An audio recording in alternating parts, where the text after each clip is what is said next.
안녕하세요, 락커 최우민입니다. 카메라 구도가 좀 바뀌었어요. 원래 구석에서 하다가 이 고양이가 오늘 여기에 있어가지고 어쩔 수 없이 카메라 각도를 좀 돌렸어요. 고양이를 보여달라고 하시는 분들이 좀 많아가지고. 아이씨 이거 봐, 꼬리도 봐야 되는데. 꼬리 아이씨. 아 그치. 내일이 이제 저 2주 만에 출근한 날이라서 이 일을 조금 오늘 좀 해놓으려고 했는데 요청이 들어와가지고 댓글에서 이렇게 유튜브를 다시 키게 됐어요. 자꾸 뭐 저보고 자막 달라고 하는데 자막하면 전업을 해야 된다고. 그걸 언제 다 하고 있어. 나중에 돈 많이 벌면 자막하는 사람 하나 고용을 할게요. 그렇게 해서 어이구 자꾸 앉아있네 저놈. 기자 일이 더 중요하지 뭐 유튜브가 중요한가.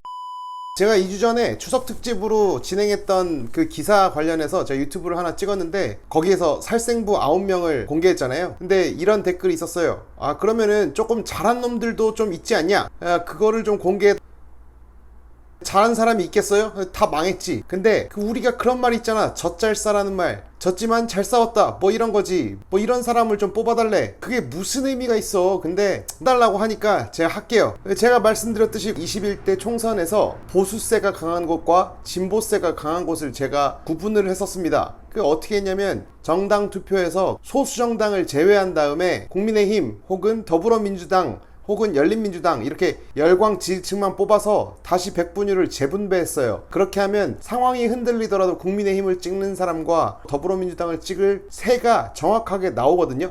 그 세를 기준으로 이 도시가 보수세인지 아니면 진보세인지를 어느 정도 가늠할 수가 있습니다. 21대 총선에서 패배했지만 그래도 자신의 지역 색깔을 딛고 그나마 좋은 성적을 낸 사람들을 뽑아왔습니다. 총 8명 정도가 돼요. 그 중에 가장 높았던 사람은 경기도에서 시흥시 갑에 출마했던 함진규 후보였습니다. 이분은 생각보다 그 지역에서 인기가 되게 많더라고요. 이 지역이 전통적으로 민주당 기반이기도 하고 민주세가 되게 강했는데도 44%의 득표를 올렸어요. 원래 정상적으로 그냥 일반 공천이 됐더라면 한 37%에서 38%만 받아도 그냥 선방했다 아니면 그냥 뭐 요정도다 라는 거를 보여줬을 텐데 아주 선전한 케이스입니다. 문정복 의원이 긴장 좀 탔겠어요. 두 번째는 안산시 단원구 을입니다. 그 김남국 의원을 배출한 동네죠. 거기에서 국민의힘 후보로 입후보했던 박순자 후보가 또 좋은 성적을 거뒀어요. 물론 김남국을 사람들이 좀 안 좋아하잖아요. 비호감 이미지잖아요. 그래서 조금 얻는 것도 있었겠지만 어쨌든 간에 박순자 후보는 좋은 성적을 거뒀다고 확인이 됐습니다. 그 다음에는 경기 화성시 갑이었습니다. 최영근 후보가 여기에 나왔었죠. 이분도 성적이 꽤 좋았습니다. 그 다음에 이제 경기도 남양주시 병의 주광덕 의원이었어요. 우리 광덕이 형님은 김용민한테 깨졌는데 솔직히 조금 아쉬웠어요. 지난 20대 때 주광덕 의원의 약간 저격이 되게 큰 힘이 됐었거든요. 국민의힘에는 국정감사든 청문회든 이분이 있을 때는 전 되게 재밌게 봤었던 기억이 있습니다. 그 다음에 서울의 광진구 을에서 나왔던 우리의 세훈이 형, 오세훈 후보도 괜찮은 성적을 올렸어요. 근데 문제는 뭐냐면 그 오세훈이가 서울시장 출신이잖아요. 이건 압도적으로 이겼었어야 될 선거인데 고민정한테 발렸다는 게 조금 안타깝긴 해요. 제가 요즘 오세훈 후보 막 움직이는 거 볼 때마다 느끼는 건데 이 약간 이미지를 변신할 필요가 있거든요. 오세훈 후보를 보면 섬세하고 그런 좋은 이미지가 있는데 지금 섬세하고 막 그런 착한 남자 스타일의 대통령이 있는데 사람들이 답답함을 느낀단 말이에요. 그러면 좀 강력하고 카리스마 있는 모습을 가진 사람이 훨씬 더 인기가 많을 거라고요. 근데 대학생 진보연합 애들이 광진구에서 깽판 치러 왔을 때 그때 오세훈이 경찰서에서 보여준 모습을 보고 저는 되게 많이 실망했거든요.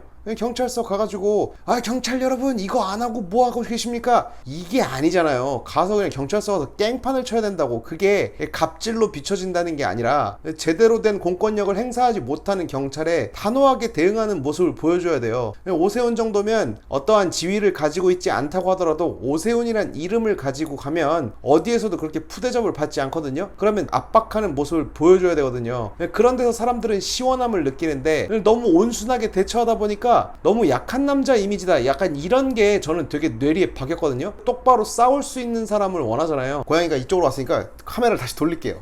지금 국회만 보더라도 답답하잖아요. 이 싸움박질을 제대로 하는 사람들도 없고 때려 부실 사람도 없잖아요. 그래서 오세훈 후보가 이렇게 뭐 좋은 성적을 조금 거두긴 했지만 서울시장이었던 사람이면 이건 되게 부족한 점수라고 저는 생각해요. 당연히 이겼어야 했고 지더라도 뭐 0. 몇 % 차이로 졌었어야 되는데 나약해 보이는 이런 이미지 때문에 호성적을 거두기 어렵지 않았을까 싶어요. 요즘도 나와서 계속 부드러운 이미지를 강조하는데 이 부드러운 이미지 강조하는 건 사진으로 충분하거든요. 동영상이나 아니면 자기의 실제 액션이 나왔을 때는 좀 더 단호한 모습을 보여주고 좀 더 빡센 모습을 보여주는 게 좋을 것 같아요. 캐삭방 걸 때 그럴 때 빡센 모습 보여주지 마시고 지금 원외에 있을 때 정치인은 자신의 정치력을 회원이 아닐 때 원외에 있을 때 인정받는 법이거든요. 그때 어떻게 정치를 하는가가 이 사람의 진짜 역량을 보여주는 거잖아요. 좀 더 강해지고 좀 더 변화된 이미지를 보여줬으면 좋겠어요. 그 다음에는 서울시 관악구 을의 오신환 후보였어요. 오신환 후보도 관악이라는 동네 자체가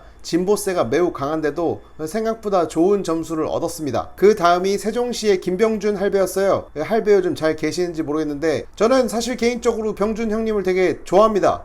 되게 똑똑하시고 비전도 되게 있으신데 요번 총선 준비하는 과정에서 약간 여기 갈까 말까 막 이런 망설이는 모습이 되게 많이 보였거든요. 저는 조금 단호한 게 지금 되게 많이 필요한 시기라고 생각을 해요. 그 병준홍은 그런 게 조금 부족하지 않았나 싶어요. 그리고 마지막으로 서울 노원구 병에서 이준석 후보가 조금 선전을 했어요. 이 지역이 사실 되게 힘든 지역이잖아요. 근데 진보세에 비해서 이준석 후보가 얻은 득표율이 괜찮은 성적이었어요. 그 토론회도 되게 잘 이끌었었고 워낙 이 야부리 터는 걸 이준석이가 잘하잖아요. 그리고 이준석이랑 술을 먹다 보면 빨려 들어가요. 이 말을 잘하고 그리고 구체적인 비전이 있어요. 뭐 이런 거죠. 이 나라가 잘 되려면 어떻게 해야 돼? 라고 하면 영역 대부분에서 그 해결책이 나와요. 다만 이 해결책이 나온 거를 수행할 수 있느냐라는 거는 정치적인 능력과 권력이 필요한데 그 부분에 있어서 이런 얘기를 하더라고요.